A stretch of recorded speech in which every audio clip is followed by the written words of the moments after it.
We're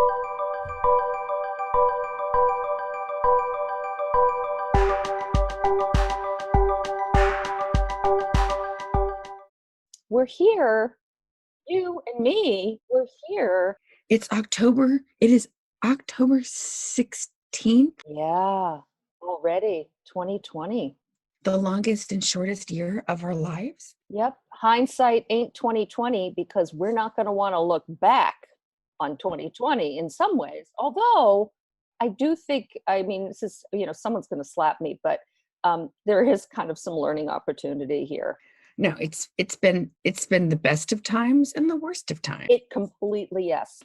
like never before. So, It's the extremest of times. so before we wax on, this is Elaine Williams and Kathy Keegan. Welcome to our podcast, Still Human, and I'm so honored because Kathy Keegan is just like this amazing coach and mentor and colleague and friend. And every time I get to talk with her, I learn so much. And I know she's going to introduce me in a second. I just wanted to say, welcome if you're new to us. We started this podcast because we wanted to make a difference and we wanted to bring a comedic take on business and coaching. And because we're both amazing coaches and speakers, and yet sometimes we can't coach our own selves out of a paper bag. And that's why we wanted to call it Still Human, because I love personal development, I love comedy, I love learning, and I can use it against myself in like 0.04 seconds. So, and we thought, you know what, when you're laughing, you're still winning. So welcome if you're new. Please subscribe and tell a friend about us. And I pass the baton to Kathy Keegan. Oh, Elaine, it's so good to be with you. And, one rule for me is I don't get into a paper bag. That way it's easier to coach myself out of one. So there's one. So like we're full of wisdom here, as you can see. I mean, boom, sharp. So Elaine Williams. Yeah, that's it. So you can take that with you. The thing about Elaine is we were just talking about this before we went live, is that she helps me really be who I am in some ways. She gives me this energy, the way she sees me, the way she hears me. It's a real art what she's able to do. It's incredible. And so what we found is that we both realize that same element of humanity, and that even though there are times when you might be listening to us and say, wow, they're dropping some wisdom, and we hope you're doing that, that we want to let you know where it's coming from and how most people feel before they actually do something, because a lot of what we can do today is be really presentational. Now, it's not, that's an important thing, and Elaine can help you with that, with Captivate the Crowd. She can help you put on a nice face and everything like that. But the other thing that she can help you do is really be real, and she's the reason I'm able to do this podcast. It's her energy that helps me to be able to do that. So it's an invaluable connection for me. And I'm just really, really grateful. Thank you, Kathy. And I was talking to somebody this week. I said, I actually help people take the polish off. Like people say, I want to be poised, I want to be super polished. And there is absolutely a place for that. But right now, especially with so much of us living online, living on Zoom, when you can be your most authentic, real self and transparent, I feel like people can connect with you more. So, there's a place for polished and perfection with speaking, even though perfection is just a figment of the imagination. But I feel like I love being goofy and raw and real, and I love pulling that out of people. So, but thank you. You do. And here's the thing, as you said that, there's that ad, I forget the guy's name, but he's such a good salesman. He's the guy who like makes a boat out of duct tape, and he's like on a hydrofoil made out of duct tape in the Everglades with alligators. And I'm just like, wow, is that real? And I think Consumer Reports doesn't really give the duct tape very high marks, but it doesn't matter because that person created this desire in me to, I want to build a boat out of duct tape. it just seems like a really cool thing. And so, you can really use your power for good, and you can use your power to sell, and we sell all the time. But there are also ways of selling that are ethical and a little less so, but he is, I don't know his name, but it's a real testimony to someone who doesn't have a great product, but really makes you want the product. Wow. Okay. I have to find it. I have to find it now. It's like Flex Seal, I think is the brand name. And it's like everything. It's like you're in the middle of a flood and this guy is taking this thing and putting it across a basement window to prevent the flood from coming in, and it stops it. And it's such good marketing. Whether the product's good or not, it draws you in. Love it. And I'm from the South originally, so duct tape is magic. Especially if you're in theater, you use duct tape for everything. I've used duct tape to hold up my boobs in a backless dress. I've used duct tape to fix a broken bookcase. Like, duct tape is like the magic glue that connects things together when you're from the South, especially. So, and we're not sponsored by duct tape yet, but if that happens, you guys will be the first to know. So, but Kathy, I'm so happy to connect with you. I always feel happier when I talk to you. Kathy talks me off the ledge. I don't put myself in a paper bag. I put myself on the ledge sometimes. And Kathy will be like, okay, bring it in. And it's so that's why we both love coaching so much, because so many times it's about the reframe. But that brings me to, I want you to share the quote you just shared with me, because we're heading into the last few months of 2020, which has been hellacious on so many levels. And I know the communities I'm in, the anxiety is high, the anticipation is high, the thought of more winter coming, the holidays with COVID, like, and so you shared this quote. So please. Oh, sure. Yeah. And it's so true because all my extroverted business friends, entrepreneurial friends, Are like, help. well, yeah, well, but they're also like, let's make the last quarter the best ever. And, and people are trying. This is, all of us are trying. We are trying. And I think that that's the really important thing, is that this is all coming from a place of goodness. But I saw this quote and it really hit me hard. There are near enemies to every great virtue, reactions that come from a place of care in us and which feel right and good, but which subtly take us down an ineffectual path. Sorrow is a near enemy to compassion and love.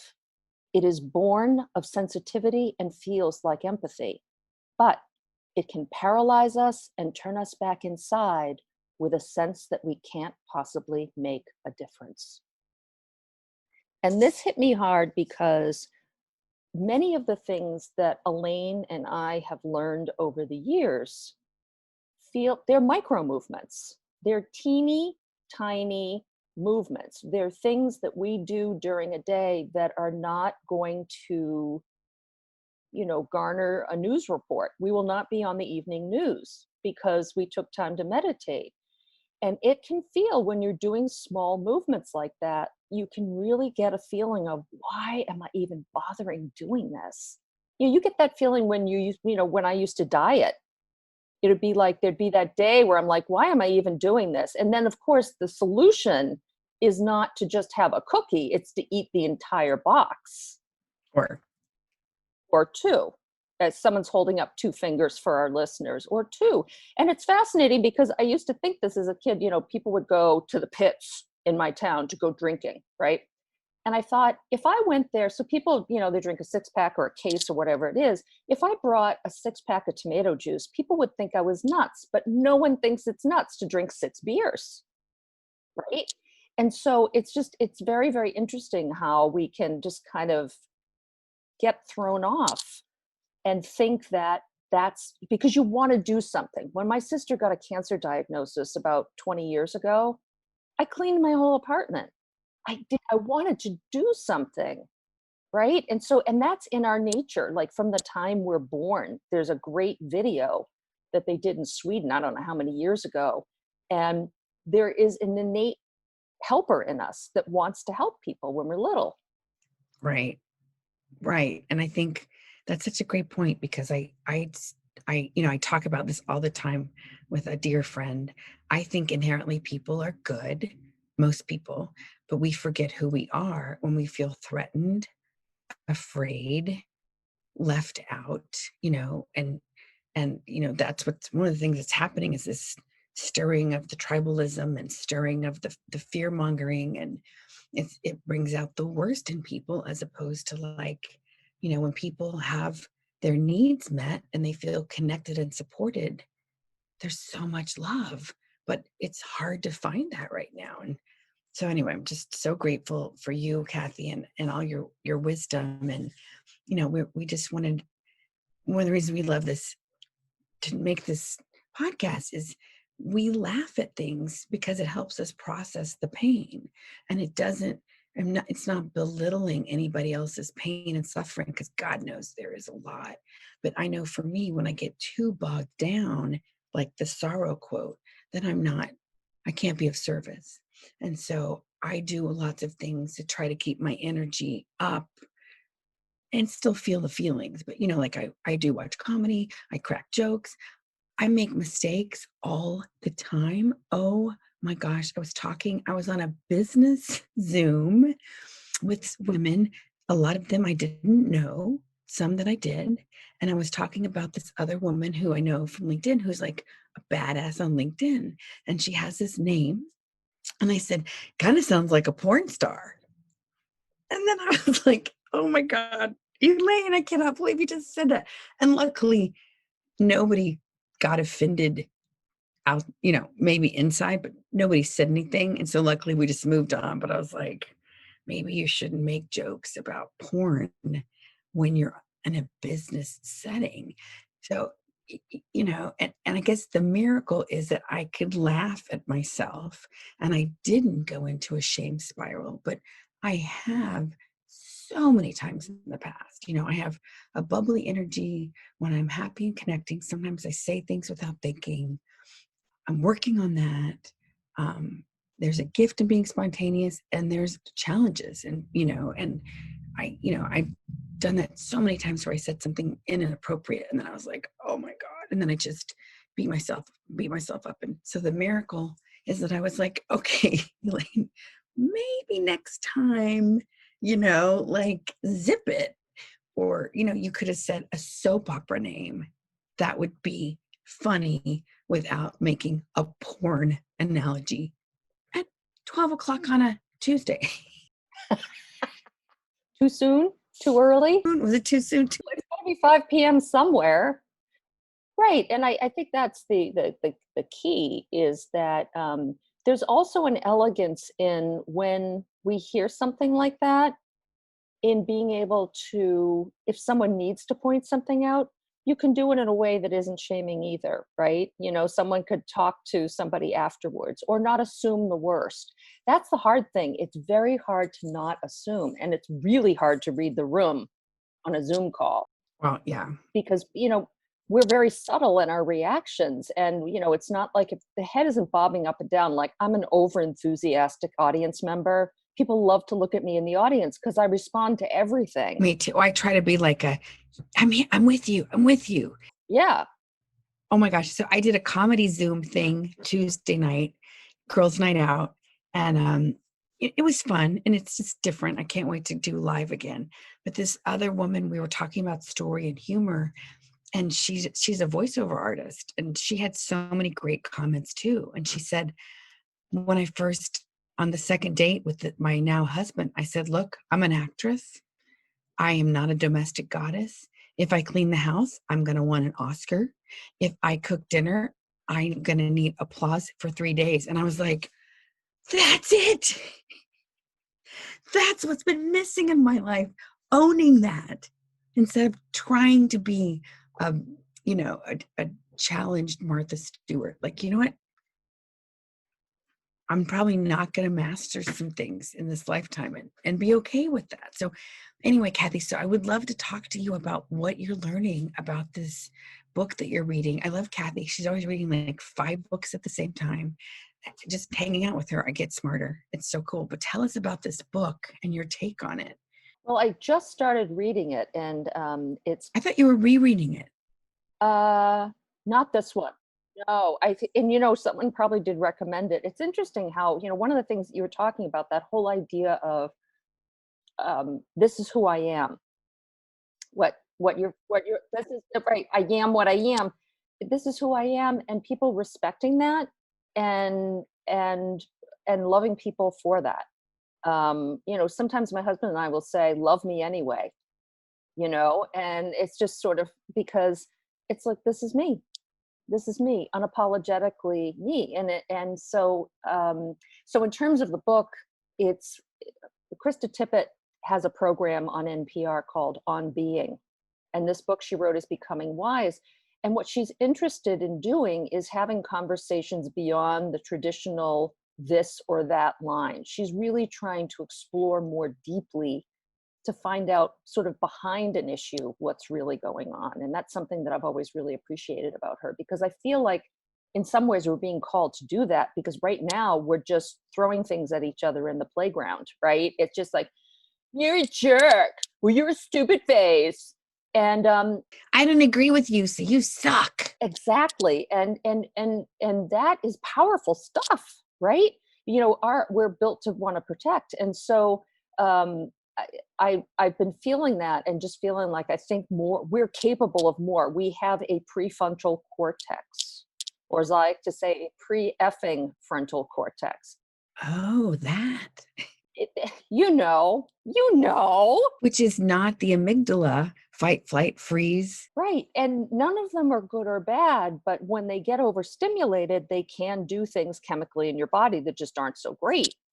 And the idea that we can go beyond yes or no, we can go into shades of gray, maybe not 50 of them, you know? That's another podcast. Well, I just think of, I'm sort of riffing here, but it's like you go on Google, and it's sort of like 85 ways to da. I don't need 85 ways. I can barely absorb one. And I think with numbers, we can only memorize up to about 7. But one of the things I am doing is I'm practicing being an emotion scientist rather than an emotion judge.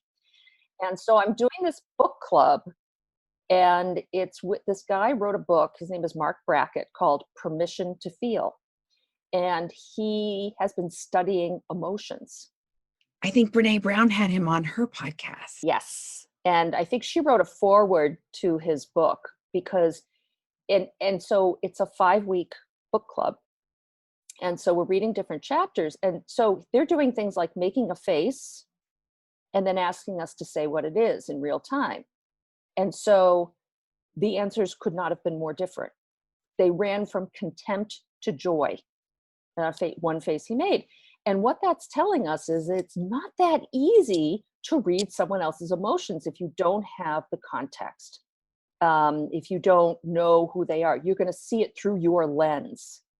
And what I realize is that we do a lot of assuming, right? And that's partly our brain trying to take shortcuts, right? It's just trying to come up with quick answers to things. Put you in this category. Let me put this in this category. It's an automatic human thing, right? Totally. It's just that way that we want to label, and so we need to put somebody somewhere. But they're doing these evaluations, and we're kind of the test case. So I love doing this stuff. And it is so hard to tell. It really is hard to tell unless you ask questions, unless you ask the person, how are you feeling? And how often do we do that? And again, I made that sound like a very judgmental thing, because of course that's totally built into my language. Because I realized, like, one of our assignments last week was be an emotion scientist, not an emotion judge, because I was like, no, I am an emotion scientist. And then the minute a loved one near me had an emotion, I was like, what? What do you what? Mm? What? So great. Well, one of my favorite yoga teachers used to say, can you be curious instead of judgmental? Can you be curious? And it's such a more fun way to be. And that's one reason I love comedy so much, because when I'm listening for the funny, or I'm listening, like, we all have days. Like, I was on hold with the IRS for 3 hours yesterday. Now, I was putting around, and I was like, I'm not going to let this ruin my day. but I kept thinking this is really going to be funny in like a month. 3 hour call, a 3 hour call. Uh-oh, that's for our under 30 people and newcomers. Yeah, sorry. It was this awesome, awesome, awesome show called Gilligan's Island. And it was all about these people who went on a 3-hour tour and they got stranded on a desert island. This is way before Lost and way before Survivor. But there was a movie star named Ginger. And then there was the next girl from next door, Marianne. And I wanted to be both of them depending on my mood. And there was a professor. Anyway, it's a really fun show. And unfortunately, Ginger got typecast from that show that only had a couple of seasons. And even though she was Shakespearean trained, she had a hard time getting gigs afterwards. Hopefully she got residuals, but we digress. But back to our 3 hour call. But I love the permission to feel. Anybody that Brene Brown mentions, I take note. I love her podcast. And also, Kathy, I know you've helped me so much navigate what the heck is happening in our country right now, politically, on so many levels. And there's another book you were talking about, Caste. Oh yeah, yeah. That's another book club that I'm in with the coaches. So this is a coaching group that I belong to. And one of the things that's always fascinated me over the years is hierarchies, is the way we put ourselves into hierarchies and the way we, the way, so even within something, so let's say, for example, we're at a luncheon, back in the day, we're members of eWomen Network, we would have these luncheons in real person, right? So you walk in and you see everybody and you're chatting with everybody, but then you go and sit at a table and maybe you're a table leader. So then your table kind of becomes your team. Then you go and do another accelerated networking, and then there's another group of people, and that group becomes your people right before you're ready to go get food, right? So this, I don't know if I explained this well, but what happens even in that moment is that some people become your people because they're at your table or they're in your group. And so we make little groups. I know what happens to me if I get to a party early because I don't arrive fashionably late. And I'm so psyched to be talking with these people. And then someone else comes in. And my first internal reaction is, great, you ruined it. It's like, Kath, it's a party. It's supposed to happen. Like more people are supposed to come in. Isn't that interesting? I know. I mean, I have 20 years sobriety, and one of the many reasons I used to drink and drug was I had social anxiety. And I still, every once in a while, I still struggle with that. There's a part of me that's very extrovert, comedian, speaker, but there's another part of me that can feel shallow and like, you want you, you want me to talk? Am I what? Like, which people find, some people are like, you're kidding, but it's very common for comedians and speakers to be introvert extroverts. Yeah. And so this need to, just on the slightest level of just going to a luncheon and sort of, there's a hierarchy there of people that you've connected with. We do it systematically. And this book is about how this country systematically, they discovered, hey, if we look through this lens, if we get people to look through this lens, then we can legislate in such a way that we can create something that keeps a group at the bottom, like the untouchables, the Dalits in India.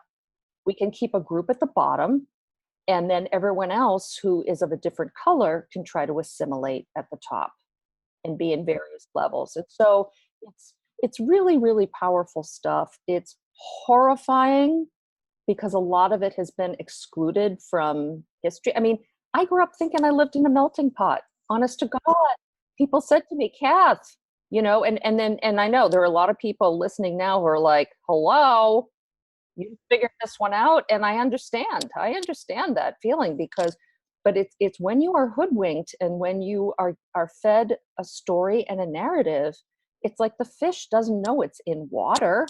It's just in its environment. Right. And that's one reason I love, like, we're both like middle-aged white women, and we're like, but we want to continue the conversation about diversity. And one of my commitments since George Floyd, I thought I was woke. I'm not, is to keep educating myself and keep having conversations and even more inclusion because, I don't have kids. That's one of the ways I want to hopefully leave the world a better You're place. going to have kids? No, no, what I learned? Kids don't like to be tied up. So if I have to go away, I can't just like leave them. Right. And that's why you need a pet. They need more than my Ivy. So I draw the line because, but yeah, I love that you were talking about that and that there is this weird need. They did a study, and they had graduate students and kindergartners, and they did this study over and over and over. And they gave a group of each in category. They said, "Here is mud and chocolate and uncooked spaghetti. We want you to work as a team." And make something and make it as tall as you possibly can. Like the goal was to make a structure out of weird stuff and had to have to work together. And I forget how many times they ran it, but many. And every single time, the kindergartners beat the graduate students. And that to me is so fascinating because the graduate students spent so much time seeking each other's approval and jockeying for the right roles to not rock the boat. It was all about, where do I fit in this thing, and getting people to like you and playing all of those social unconscious things that we do. And the kindergartners hadn't been socialized yet. So they were like, let's play, let's make the thing. And they every time. And I feel like, when I heard that, how much and how much have I limited myself because I was trying to not rock the boat, don't truly own your leadership, Elaine, because people might not like you and you have to be likable because you're from Texas and that's a religion. And, and so that's something I still bump up against. I've made progress, but yeah, I think. And the reason you do that is because people judge. Right, right. And that's one thing I'm always talking about with my students and clients. Like, can you reframe it? Like, okay, nobody wants to be cyberbullied, but what if it actually meant that you were on your way? What if it meant you were boldly speaking your truth? And nobody's going to hurt you. You can take the comment down, or you can go, wow, big time people get criticized. I'm on my way. I'm just like Oprah. I'm just like Mark Cuban. I'm like the Shark Tank people. What if you could reframe it? And that's one reason I always love talking to Kathy. She's like, well, what about the reframe? So anyway, we could talk about this forever, but I want to, if you're suffering at your job, if you're in corporate or you're thinking about it or whatever, if you're suffering any place to do with work, I encourage you to call Kathy Keegan, KathyKeegan, because that's her specialty, is to end needless workplace suffering. Even if it's at home. Even if it's at home. Like, I am my own boss, and sometimes my boss is horrible. So she is so good at reframing, helping people empower, helping people step out of their old story and helping to create the story they want to tell. And I just can't say enough about Kathy. And if you're looking for a funny speaker, she is delightful too. Oh, thank you. And vice versa. As I don't know what I'm quoting, but yeah, I think it's important because some of the most powerful stuff is not sexy. The non-sexy parts of business. Oh, right. Following up, organizing. Right. But those are the building blocks. Those are the things that, and so we're trying to figure out a way to make that more interesting, but To gamify it, to make it fun. exactly. But what we'll say is it works. And so what works is when you work with Elaine and she's telling you nothing, but asking you everything, right? So she asks and asks and asks and asks. And she is curious and curious and curious. And this lets you dig below the surface more and really get to the heart of the matter. Because a lot of us do tell sort of more superficial stories because the fact is we do get judged. Nobody wants to be judged, but we do it all the time if we're not aware. We all do it. And so it's just becoming more aware of that, is that we build these protections, we build these personalities, we build a lot of this extreme craziness comes from a place of wanting to feel safe. Isn't that strange? And well, no, I so get it. And you know, and what I teach, it does take courage. Like if I could give you a courage pill, I would, but it takes courage to be real and raw and vulnerable. And to me, that's where life really happens. And those are the kinds of conversations I only want to have, real, meaningful. I'm in my 50s and I'm like, I don't know how much longer I get to be on this crazy, insane, beautiful planet, but I want to have conversations that make a difference. And I want to help people heal the world one story at a time, and so that's my mission. So if any of this resonates with you, you can find me at Captivate the Crowd. You can find me at Elaine Williams. You can find us, we're building more cool stuff for this podcast. And we want to make a difference and help people laugh, and hopefully laugh at themselves and who they are in business and life, because we need that now. Honey child, we need that now. And that's really the key to the quote that I read, is, the more you work on, sort of being who you are and accepting other people as how they are, that's how we make the change, because that's foundational. It's fun. It's like building a foundation. And of course, what's the prettiest part of the building? Not the foundation, but it's the most critical part of the building. It's unsexy. It's again unsexy, but yeah, if you can go really tall, then that is sexy. So, all right. Thank you so much for listening. Kathy, it was so great to be with you. I miss you. I can't wait till I see you in person. I know, it's been a long time. And stay tuned and please subscribe. We'd love to hear from you. If there's topics you want, Yeah, please let us know. there's like 100 years of wisdom in these two brains. And we love. It's actually a little more. She's being kind, but yeah, there's more than 100 years. Roughly. So thank you so much. And we hope to see you and connect with you. And we're sending you a big virtual hug and lots of love and laughter. Bye, everybody. Thank you so much for listening. Bye.